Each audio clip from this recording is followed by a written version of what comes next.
E sobre as fiscalizações das lojas, eu vou conversar agora com Ricardo Faustino, que é gerente jurídico do Procon Pernambuco. Ricardo Faustino, muito obrigado, viu, pela participação aqui no Ronda Geral e muito boa tarde. Boa tarde. É uma satisfação estar aqui presente prestando informações ao consumidor. Muito bem. Ricardo, o Procon tem um papel fundamental com a volta gradual de algumas atividades, principalmente relacionadas à economia, em relação ao apoio à fiscalização sanitária, porque a Covid-19, infelizmente, e vai ficar entre a gente por muito tempo, né? Então, o que é que se pensa hoje de fiscalização de loja, inclusive com lojas maiores agora podendo funcionar, né? Em especial na área central do Recife. É um momento muito importante para o comércio por conta do São João, nesses próximos 2 dias agora. Exato, né? O Procon do Estado ele já vem realizando diversas fiscalizações, né, nesses estabelecimentos comerciais, principalmente do comércio central aqui de Recife, justamente para garantir o cumprimento, né, dos protocolos de segurança e higienização do decreto estadual, né? Inclusive, semana passada, nós interditamos 7 lojas aqui no centro, justamente por não estar se enquadrando com as determinações do decreto.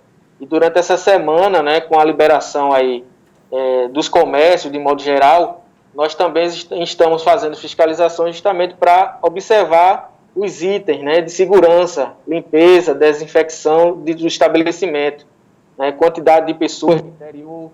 A gente vê aí também nas imagens, né, muita gente no lado exterior da loja, sem o distanciamento mínimo necessário, para poder esses estabelecimentos terem esse controle, né, e manter esses consumidores distantes, no mínimo 1,5 metro aí nessa área externa, aguardando atendimento no interior do estabelecimento. A gente teve a volta do funcionamento de lojas, começando com lojas até 200 metros quadrados, com limitação de pessoas. Acredito e faço essa pergunta, porque dentro de shopping me parece que é mais fácil de se realizar uma fiscalização por conta da concentração de lojas, de estabelecimentos, mas talvez mais difícil, acredito eu, não sou especialista na área, o comércio de rua seja mais difícil, principalmente com loja agora, loja maior, que pode estar funcionando. Eu quero te fazer uma pergunta, Ricardo, em relação à utilização da máscara nesses estabelecimentos. O que é que acontece caso ocorra uma fiscalização no estabelecimento e esse estabelecimento não tenha pedido para que se retire um cliente sem máscara numa loja?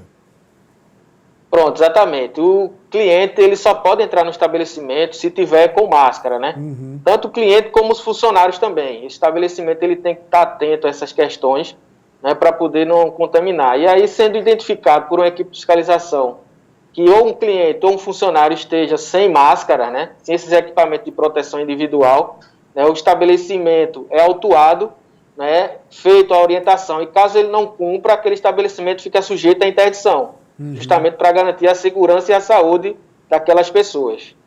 Ricardo, eu lembro que na operação da semana passada do Procon e também com o apoio de outros órgãos operativos, algumas lojas que integram uma grande rede de estabelecimentos abriram as portas, lojas com tamanhos maiores, mas que oferecem produtos que naquela época poderiam ser vendidos, né? De fato, possivelmente não tiveram uma preocupação em delimitar o espaço para a venda, para o atendimento ao cliente.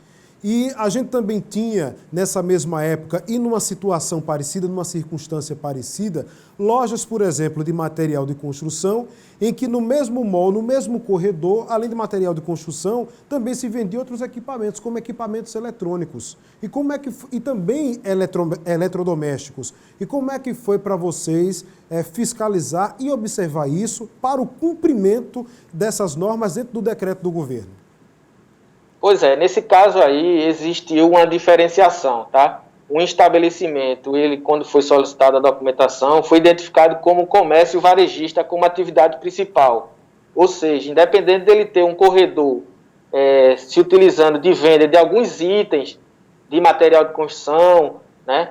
Que ele foi considerado comércio varejista limitado aos 200 metros quadrados. Ou seja, o que a gente identifica e o decreto determina é a atividade principal daquele estabelecimento. Não porque ele vende um item ou poucos itens de material de construção ou de higiene que ele estaria autorizado a funcionar, né? E o outro estabelecimento, né, ele é um comércio de atacado, né, que está autorizado pelo decreto, e além disso ele é específico na sua atividade principal como armazém de construção, ou seja, existe autorização do decreto para que ele permanecesse ali em funcionamento.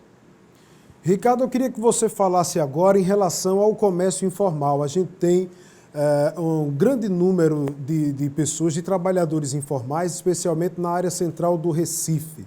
A gente está falando de liberação, de venda, de comercialização para estabelecimento. E no que compete ao PROCON pode-se dizer em relação ao comércio ambulante, por exemplo, agora? Pois é, na verdade esse comércio ambulante, né, eles também têm que respeitar as regras, né? Ele está ali na informalidade, mas aí nossa abordagem também é no sentido de orientar aquele fornecedor, aquele vendedor individual, para que ele mantenha as regras de segurança. Caso contrário, a gente também faz abordagem mais precisa no sentido de ele parar com aquele comércio, se estiver descumprindo as regras de segurança e higiene. No caso, com o apoio dos órgãos de controle municipais, né? Porque eu estou falando de centro comercial do Recife, que é grande, mas em muitos bairros na região metropolitana existem também o comércio intenso, né? Centros comerciais com grande movimentação, né? Exatamente. Aí na região metropolitana do Recife, né, compete também a DIRCOM, né, com o apoio da Polícia Militar, para fazer uma atuação mais ostensiva. Muito bem. Ricardo, muito obrigado, viu, pelas informações aqui no Ronda Geral. Saúde e boa sorte nesse trabalho. Obrigado, é uma satisfação muito grande do PROCON Pernambuco estar sempre presente, passando essas informações. Muito bem. Conversamos com o Ricardo Faustino, que é gerente de fiscalização do PROCON Pernambuco.